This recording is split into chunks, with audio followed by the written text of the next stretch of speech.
பொய்யான வலைத்தளம் வேண்டாம், மெய்யான வாழ்க்கை வேண்டும் என்று இயற்கையை நாடி வந்திருக்கும் என் இனிய நண்பர்களே, நட்பின் இலக்கணம் நவீன கர்ணன் எங்கள் நண்பர் திரு சீனு ராமசாமி அவர்களே. நவீன கர்ணன் அப்போ போகும்போது அம்பு விட்டுருவீங்களா மேலே? நண்பருக்கு உதாரணம் கர்ணன் தானே சார், அதனால ஓட்டை மாற்றி போடுங்க. இப்போ நாங்கள் உங்களை மாமான்னு கூப்பிடல, நண்பர்னு கூப்பிட்டுருக்கோம். சந்தோஷம். அதிகமான பட்டங்கள் வாங்கிட்டு இருக்கேன் நான். எதிரணியின் வெளிச்சம் என்று நம்பி யூடியூபில் விழுந்த வெட்டில் பூச்சிகளே, எங்கள் அணியின் என்னங்க ஒரு பயங்கரமான கவிதையை சொல்லிட்டாரு. யூடியூபில், அதாவது இதுவரைக்கும் நான் டியூப் லைட்ல விழுந்த விட்டில் பூச்சி தான் கேள்விப்பட்டிருக்கேன். யூடியூபில் விழுந்த விட்டில் பூச்சின்றாரு. எங்கள் அணியின் வாட்ஸ்அப் வேண்டாம் என்று மண்ணில் வாழும் மகாலட்சுமிகளே, உங்கள் அனைவருக்கும் முதற்கண் வணக்கத்தை தெரிவித்துக் கொள்கிறேன். வாட்ஸ்அப் வேண்டாம்ன்ற மகாலட்சுமி, ரைட், ஓகே. ஒரு மகாலட்சுமி காட்டுங்க. சரி, இருந்தாலும் பேசுங்க ஐயா. வலைதளத்தில் நுழைந்து வாழ்க்கையை தொலைத்த பல தலைகளில் ஒரு தருதலை நான்.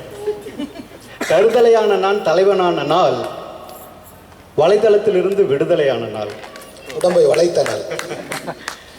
நடுவர் அவர்களே, சோலாப்பூரி மாதிரி பெருசாக இருக்க வேண்டிய வாழ்க்கை பானிபூரி மாதிரி சின்னதானது காரணம் இந்த சோசியல் மீடியா தான். 10th first mark 90%. 90%லேருந்து துபக்கடின்னு குதிச்சு 80%க்கு இறங்கிட்டேன். ஐயா, படிக்கிற வயசில் சோஷியல் மீடியா, இன்டர்நெட்டு, சேட்டிங்னு இருந்தால் எப்படியா மார்க் வாங்க முடியும்? அந்த 10% நீ என்ன பண்ண முடியும் நீங்கள் என்னை கேட்கலாம். ஐயா, 10 தான் வாழ்க்கையோட வித்து. இன்னைக்கு அப்துல் கலாமாக மாற வேண்டிய பல பேர் ஆவரேஜ் பசங்களாக சுற்றிட்டு இருக்காங்கன்னா அதுக்கு காரணம் சோசியல் மீடியா தான். அதுக்கு நானும் ஒரு வழிகடா. ஐயா, ஃபேஸ்புக்கில் நான் ஜோக் போட்டேன்னு வச்சுக்கோங்க, 5 பைய கூட லைக் போட மாட்டேங்கிறான். அதே என் ஒய்ஃப் போட்டாங்கன்னா 500 பேர் லைக் போடுறான், 50 பேர் ஃப்ரெண்ட் ரிக்வஸ்ட் அனுப்புகிறான். அப்படியா? ஒய்ஃபை காட்டுங்க. ஐயா, ஃபேஸ்புக் அதெல்லாம் கலரை பார்த்து போடுறாங்க. கரெக்டாக சொல்லிட்டீங்க, அதே தான் சொல்கிறேன். அது ஃபேஸ்புக்கு, அது ஃபேஸ்புக் இல்லை, fake book. Facebook friends useless friends. ஐயா, ஒரு டீ போய் கேளுங்க, வாங்கி கொடுக்க மாட்டான், ஃபோன் பண்ண மாட்டான், மிஸ்டு கால் தான் கொடுப்பான். ஆனால் ஃபேஸ்புக் ஸ்டேட்டஸில் போட்டுக்குவான், I missing my friends all அப்படின்னு சொல்லிட்டு. இந்த மாதிரி ஒரு கொடுமையான நிலைமையில தான் ஐயா ஃபேஸ்புக்குங்கிறது இருக்குது. ஒரே ஒரு விஷயம் சொல்கிறேன். என் கூட வேலை பார்க்குற ஒரு எஜிப்சியன், அதுக்கு முன்னாடி ஒரு உண்மையான உங்களுக்கு கஷ்டம் வந்துச்சுன்னா உங்களை உதவிக்கு நிற்கிறது உங்களோட உண்மையான நண்பர்கள் தான், ஊடக நண்பர்கள் இல்லைங்கிறத நல்லா புரிஞ்சுக்குங்க. அதை புரியாமல் எவ்வளோ பேர் சுற்றிக்கிட்டு இருக்காங்க. என் கூட வேலை பார்க்குற ஒரு எஜிப்சியன் என்கிட்ட சொன்னான், எனக்கு இந்தியன்னா ரொம்ப பிடிக்கும், இந்தியன் ஃபுட்னா ரொம்ப பிடிக்கும் அப்படின்னா. அப்புறம் தான் தெரிஞ்சு ஃபேஸ்புக்கில் அவன் ஒரு இந்தியன் கேர்ள் ஃப்ரெண்டாக பிடிச்சிருக்கான் அப்படின்னு சொல்லிட்டு. பரவாயில்ல, அவரை நான் வாழ்த்துறேன். ஒரு இந்தியன் கேர்ள் ஃப்ரெண்டை பிடிச்சிருக்காங்கல்ல, வலுவா மாட்டினான். அதே தான், அவன் ரொம்ப நல்லவங்க. உடனே சொல்லிச்சு அந்த பொண்ணு, அவசரமாக ஒரு $1000 அனுப்பி வைங்க அப்படின்னா உடனே இந்தியாவுக்கு அனுப்பி வச்சுட்டான். அவன் அனுப்பிச்சு வச்ச பிறகு அந்த ஃபோட்டோ காட்டி சொன்னான், ஃப்ரெண்டு நான் இந்த பொண்ணை தான் கல்யாணம் பண்ண போகிறேன், நீ தான் ஹெல்ப் பண்ணணும் அப்படின்னு சொன்னான். நான் சொன்னேன், டே இதுக்கு நான் ஹெல்ப் பண்ண முடியாது, அபிஷேக் முடியாது, இப்போல்லாம் அனுப்ப முடியாது, அனுப்பினா ஏடிஎம்ல எடுக்க முடியாது. நான் ஹெல்ப் பண்ண முடியாது, அபிஷேக் பச்சன் தான் ஹெல்ப் பண்ண முடியும். ஏன்னா அந்த ஃபோட்டோவில் இருக்கிறது அவனோட ஐஸ்வர்யா ராய் வச்சு $1000 ஆட்டையை போட்டிருக்காங்க தலைவா. அந்த அளவு நடந்து கொண்டு இருக்கிறது. ஆக்சுவலா மூணாவது பட்டம் தலைவா, right, note the point. So இந்த மீடியாவில் நடக்கிறது எல்லாமே ஒரு ஏமாற்று வேலை. பையனும் சேட் பண்ணிட்டு இருக்க, பையனும் வலைதளத்தில் ரொம்ப சேட் பண்ணிட்டு இருக்க ஒரே இடம் வலைதளம் தான் அப்படிங்கிறது உங்களுக்கு எல்லாம் தெரிஞ்ச விஷயம்தான். ரீசெண்டாக ஒரு நியூஸு, நம்ம இவர் சொன்னார், ஃபோட்டோ எடுத்தேன் உங்கள் கல்யாணத்துக்கு எடுக்க முடியலன்னு. நீங்கள் படிச்சிங்களா என்னன்னு தெரில, குவைத்தில் ஃபேஸ்புக்கில் சேட் பண்ணி ஒரு பையன் கல்யாணம் நிச்சயமாயிடுச்சு. அவன் கல்யாணத்துக்கு போகலான்னு பார்த்தா கடைசியாக போக முடியல. சரிடா அப்படின்னு சொல்லிட்டு இன்டர்நெட்லேயே கல்யாணத்தை முடிச்சிட்டான். எங்கே இப்போ கேள்வி இப்போ வந்துச்சு, உண்மையான நடந்த நிகழ்ச்சி. அப்போ யார் தாலி கட்டினா? நல்ல கேள்வி. அவங்க தங்கச்சி தாலி கட்டிட்டாங்க. அப்பதான் கிரி கேட்டாரு, ஏன்பா இந்த ஆன்லைன்ல அது செல்லுபடியாகாதுங்க, நேராக போய் கட்ட சொல்லுங்க. ஐயா, இப்ப ஆன்லைன்ல தாலி கட்டுறதை விடுங்க, கிரி கேட்கிறாரு இன்னும் வேற என்னெல்லாம் பண்ண போறாங்க அப்படின்னு கேள்வி கேட்டுட்டு இருக்காரு. எனக்கு இந்த அளவுக்கு இன்னைக்கு இந்த சோசியல் சமூக வலைதளம் எந்த அளவுக்கு கல்யாணத்தை கூட மாத்தி இருக்கு, உணர்வுகள் கெட்டு போயிருக்குன்னு. கல்யாணத்துக்கு அப்புறம் அந்த மீட்டிங்லாம் யாரோட? அதுதான் எங்களுக்கும் தெரியல. நானும் கிரியும் அதை பத்தி தான் பேசிக்கிட்டு இருந்தோம். ஆக்சுவலா இப்ப இவங்க சொன்ன மாதிரி இப்போல்லாம் லஞ்சு கிடைக்குமா கிடைக்காதா அப்படிங்கிறது வந்து நம்மளோட ஒய்ஃபை மூடு பொறுத்து கிடையாது, அவங்க இருக்கிற வாட்ஸ்அப் குரூப்பை பொறுத்து இருக்கு. ஒய்ஃபிட்ட போய் பாதி நேரம் லஞ்சு கிடைக்கிறது இல்லையா, போய் லஞ்சு கொடுங்க அப்படின்னு கேட்டால் என்னங்க வாழ்க்கை நாட்டில் எவ்வளோ பிரச்சனை போயிட்டு இருக்குது, அவன் குரூப்பில் டிஸ்கஸ் பண்ணிட்டு இருக்கோம், லஞ்சு கிஞ்சுன்னு சமைக்கிறதுக்கு மூடலாம் இல்லை அப்படின்னு சொல்கிறாங்க. ஐயா, இந்த வாட்ஸ்அப் வந்ததுலேருந்து சாப்பிட முடியறதில்ல, தூங்க முடியறதில்ல. ராத்திரி 12 மணிக்கு குட் நைட்டுன்னு 5 பேர் மெசேஜ் அனுப்புறானுங்கய்யா. தூக்கத்தில் இருக்க நம்ம எந்திரிச்சு இதாவது பரவாயில்லைங்க, எனக்கு அனுப்புகிற ஃபோட்டோவெல்லாம் பார்த்தீங்கன்னா தெரியும். ஏன்னா நைட்டு 12 மணிக்கு உடனே சிவாஜி கணேசனான்னு தெரியல, ஏன்னா கிட்ட வச்சு செல்ஃபி எடுத்து அனுப்புறாங்க.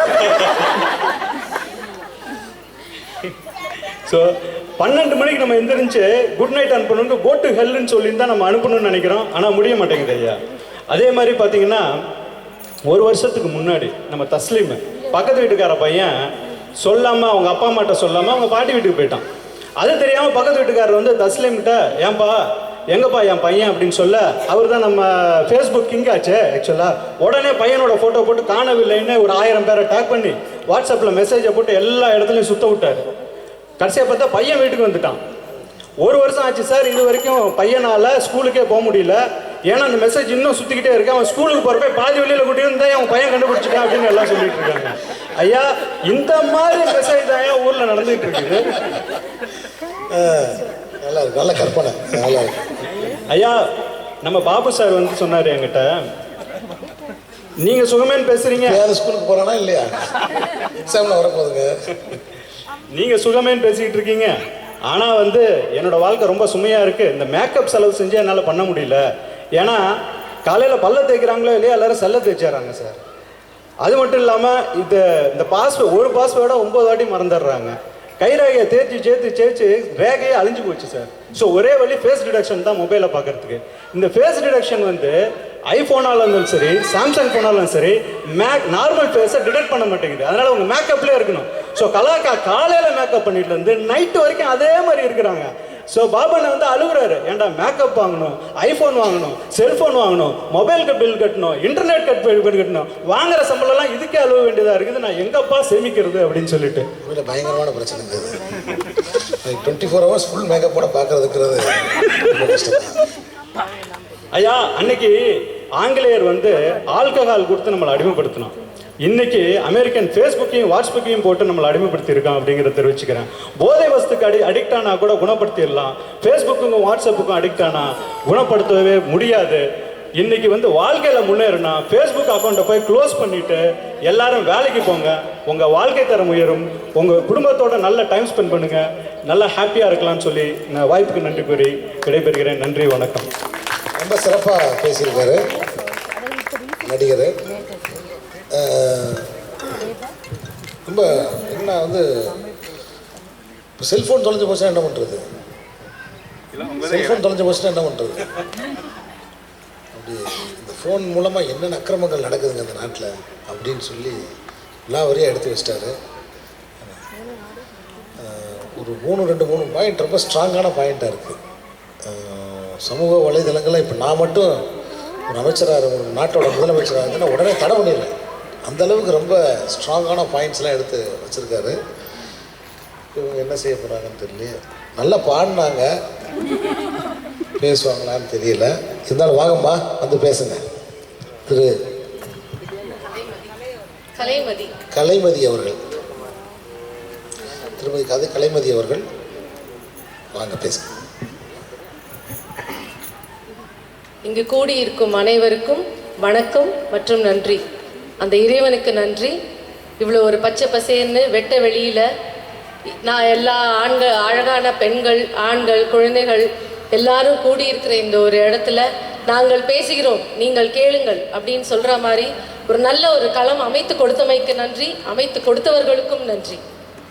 சொன்னாய் இனிக்குது, சுகமாயிருக்குது, பொன்னாய் மணியாய் உன்முகம் ஜொலிக்குது. இது இப்போ வைஃபை கிடைக்குது, ஃப்ரீயா கிடைக்குது, சொன்னால் உன் மனம் புன்னகையில் ஜொலிக்குது. நிஜமா அப்படி ஒன்று மட்டும் கிடைச்சதுன்னு வச்சுக்கோங்களேன், இங்கே எல்லாரும் இப்போ யாரும் இங்கே உட்கார மாட்டாங்க, எல்லாரும் FBயில் ஃபோட்டோ போடுறதுக்காக ஃபோனை எடுத்துகிட்டு தூக்கிட்டு போயிடுவாங்க. கரெக்டு. இது என்னன்னா இப்போ போட்ட உடனே வச்சுக்கோங்களேன், அம்மா அப்பா அக்கா தம்பி தங்க மாமா மாமி எல்லார்கிட்டையும் போகுது. நாத்தனார்கிட்ட சிக்கிச்சுன்னு வச்சுக்கோங்க, 10 வயசு நம்மளை விட கம்மியானவ, 1 வாரம் ஆச்சு பொங்கல் முடிஞ்சு, இருந்தாலும் போடுற ஆட்டத்தை பற்றியெல்லாம் அப்படின்னு சொல்லுவாப்புல. இருந்தாலும் பரவாயில்ல, இது ஆரோக்கியமானது, சந்தோஷமானது, இதை எடுத்துக்கலாம். அதே இன்னொரு பக்கத்தில் யோசிச்சு பாருங்க, ஒரு ஹோட்டலில் வந்து ஒருத்தர் சாப்பிட போகிறான்னு வச்சுக்கோங்க, அது ஒரு 7 ஸ்டார் ஹோட்டல். அங்கே போயிட்டு அது அவன் செலவில் சாப்பிட்றானா இல்லை அடுத்தவன் செலவில் சாப்பிட்றானான்னு கூட தெரியாது. ஆனால் எடுத்து போட்ட அடுத்த நிமிஷம் அது ஒரு 10-20 பேர் பார்க்குறாங்கன்னு வச்சுக்கோங்க, அதில் ஒரு 3 பேர் வந்து அந்த ஹோட்டலுக்கு போக தகுந்தவனா